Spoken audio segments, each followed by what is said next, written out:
मिरज विधानसभेच्या निवडणुकीमध्ये संपूर्ण तयारीनं पुन्हा एकदा निवडणूक लढवण्यासाठी पालकमंत्री सुरेश भाऊ खाडे सज्ज झाले आहेत. निवडणुकीतून चौथ्यांदा विधानसभेत जाण्याचा संकल्प त्यांनी केलाय.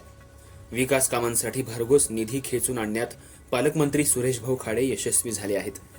विधानसभेची निवडणूक एकतर्फी जिंकण्याचा संकल्प करूनच मिरज पॅटर्नचे महत्त्वाचे शिलेदार यांनाही आपल्यासोबत घेण्यात ते यशस्वी झालेले आहेत. संपूर्ण महाराष्ट्रामध्ये चर्चेला जाणारा मिरज पॅटर्न अनपेक्षितपणे संपूर्णतः सुरेश खाडे यांच्यासोबत आला. मिरजमधील मातब्बर माजी नगरसेवकांना पत्रकारांनी विविध प्रश्नांचा भडीमार केला.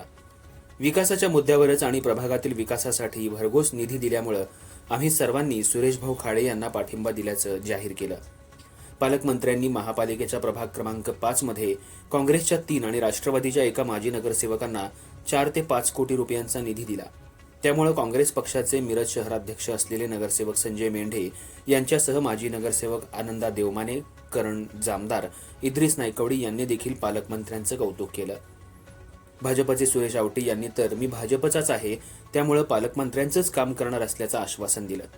मिरज पॅटर्नमधील ज्येष्ठ माजी नगरसेवकांसमोर पत्रकारांनी शहरातल्या रस्त्यांची दुरावस्था, भाजी मंडई, कुचकामी ठरलेली ड्रेनेज योजना, शिवाजी महाराज रस्ता, छत्रपती शिवाजी महाराज क्रीडांगण या प्रश्नांची सोडवणूक का करता आली नाही असा अनेकविध प्रश्नांनी पत्रकार परिषद दणाणून सोडली.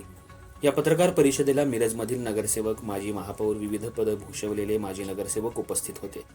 प्रामुख्यानं सुरेश बापू आवटी, निरंजन आवटी, संदीप आवटी, इद्रिस नायकवडी, अतहर नायकवडी, गणेश माळी, शिवाजी दुर्वे, योगेंद्र थोरात, करण जामदार, संगीता खोत, विठ्ठल खोत, चंद्रकांत हुलवान, पांडुरंग कोरे, गजेंद्र कल्लोळी यांच्यासह इतरही मान्यवर उपस्थित होते. आज सगळ्या मी काल मुंबईत होतो. काल नगरसेवक म्हणाले उद्या आम्ही भाऊ प्रेस येणार आहे, आपण तुमची उपस्थिती प्रार्थना प्रेस लोक झालं. विषय काय होता मला माहित नव्हता. पण थोड्या वेळानं तिथं कानुसा लागला.